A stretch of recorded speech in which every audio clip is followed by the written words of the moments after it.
வணக்கம். இன்னைக்கான வானிலை அப்டேட்டுக்கு உங்கள வரவேற்கிறேன். கொஞ்ச நாளா பெரிய அளவுல மழை இல்லாம இருந்துச்சே, அந்த நிலைமை இப்போ மாறப்போகுது. ஆமா, தென்னிந்தியா முழுக்க மழை திரும்பவும் தீவிரமடைய போகுது. என்ன நடக்குது, ஏன் இப்படி நடக்குதுன்னு வாங்க விரிவா பார்க்கலாம். சரி, முதல்லயே முக்கியமான விஷயத்த சொல்லிடுறேன்.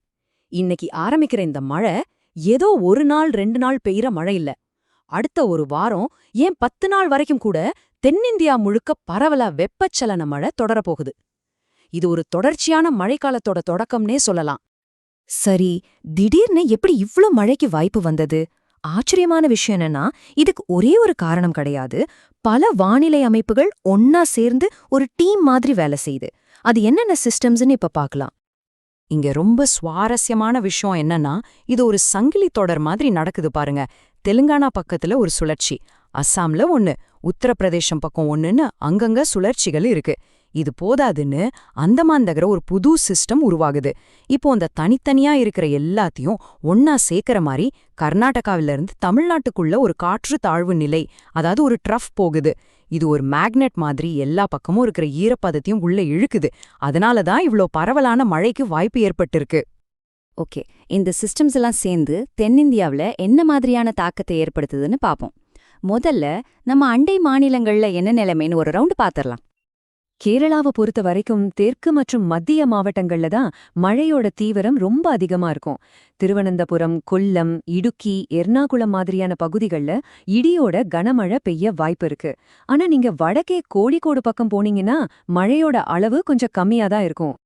கர்நாடகாவில பாத்தீங்கன்னா கிட்டத்தட்ட மாநிலம் முழுக்கவே மழை பரவி இருக்கும்னு சொல்லலாம். தெற்குல பெங்களூர், மைசூர் மாதிரியான நகரங்கள்லயும் சரி, மேற்குல உடுப்பி மாதிரியான கடலோர பகுதிகள்லயும் சரி நல்ல மழை எதிர்பார்க்கலாம். ஏன் இந்த தாக்கம் வட கர்நாடகாவில இருக்கிற பெல்காம், ஹூப்ளி வரைக்கும் கூட நீடிக்குது. ஆந்திராவில 2 விதமான வானிலையை நாம பார்க்க முடியும். குண்டோர், கிருஷ்ணா மாதிரியான கடலோர மாவட்டங்கள்ல பலத்த மழை பெய்ய வாய்ப்பு இருக்கு. ஆனா உள் மாவட்டங்களான ராயலசீமாவுல, குறிப்பா திருப்பதி, கடப்பா பகுதிகள்ல வெப்பச்சலன மழையோட தீவிரம் ரொம்பவே அதிகமா இருக்கும். வட ஆந்திராவிலையும் மழை நிச்சயம் தொடரும். நாம முன்னாடியே பேசினோமே, மத்திய இந்தியாவுல ஒரு சுழற்சி இருக்குன்னு. அதோட நேரடி தாக்கம் தெலங்கானாவுல நல்லாவே தெரியும். இதனால ஹைதராபாத் உட்பட மாநிலத்தோட பெரும்பாலான பகுதிகளில் இன்னைக்கு பரவலா இடியோட மிதமான மழையிலிருந்து கனமழை வரைக்கும் பெய்ய வாய்ப்பிருக்கு. சரி, இப்போ நம்ம மாநிலமான தமிழ்நாட்டுக்கு வருவோம். இங்க பகுதி வாரியா வானிலை எப்படி இருக்க போகுதுன்னு விரிவா பார்க்கலாம். தென் தமிழகத்துல ஒரு சுவாரஸ்யமான பிரிவினையை நாம கவனிக்கலாம். கன்னியாகுமரி, மதுரை, தேனி மாதிரியான உள் மாவட்டங்கள்ல நல்ல மழைக்கு வாய்ப்பு இருக்கு. ஆனா அங்கிருந்து கிழக்கு நோக்கி, அதாவது தென்காசி, திருநெல்வேலி, தூத்துக்குடி பக்கம் வர வர மழையோட அளவு குறைஞ்சு பெரும்பாலும் மேகமூட்டத்தோட லேசான தூறல் மட்டும் பெய்யதான் வாய்ப்பு இருக்கு. மேற்கு தொடர்ச்சி மலைய ஒட்டி இருக்கிற நீலகிரி, கோவை, ஈரோடு, திருப்பூர் மாவட்டங்கள்ல வெப்பச்சலன மழையோட தாக்கம் இன்னைக்கு வலுவா இருக்கும். அதே நேரம் மத்திய மாவட்டங்களான சேலம், கரூர், திருச்சி போன்ற பகுதிகள்ல இதோட தாக்கம் கொஞ்சம் குறைஞ்சு அங்கங்க லேசானதிலிருந்து மிதமான மழை வரைக்கும் நாம எதிர்பார்க்கலாம். டெல்டா மாவட்டங்கள்ல எல்லா இடத்துலயும் ஒரே மாதிரி மழை இருக்காது.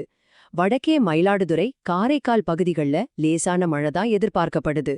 ஆனா தெற்கு பக்கம், குறிப்பா திருவாரூர் மற்றும் நாகப்பட்டினத்தோட தெற்கு பகுதிகள்ல சில இடங்கள்ல மிதமானதிலிருந்து கனமழை பெய்யுற அளவுக்கு வானிலை மாற வாய்ப்பிருக்கு. கர்நாடகா, ஆந்திரா பார்டரை ஒட்டி இருக்கிற நம்ம வட உள் மாவட்டங்கள்ல இன்னைக்கு மழையோட தீவிரம் அதிகமாவே இருக்கும். கிருஷ்ணகிரி, தர்மபுரியிலிருந்து வேலூர், திருவண்ணாமலை, விழுப்புரம் வரைக்கும் இருக்கிற இந்த பெரிய பகுதியில பரவலா நல்ல மழைக்கு வாய்ப்பிருக்கு. சில இடங்கள்ல மிதமாவும், சில இடங்கள்ல கனமழையாவும் பதிவாகலாம். சென்னை மற்றும் அதை சுற்றியுள்ள திருவள்ளூர், காஞ்சிபுரம், செங்கல்பட்டு மாவட்டங்கள்ல சாயங்காலம் அல்லது ராத்திரி நேரத்துல இடியோட வெப்பச்சலன மழைக்கு வாய்ப்பிருக்கு.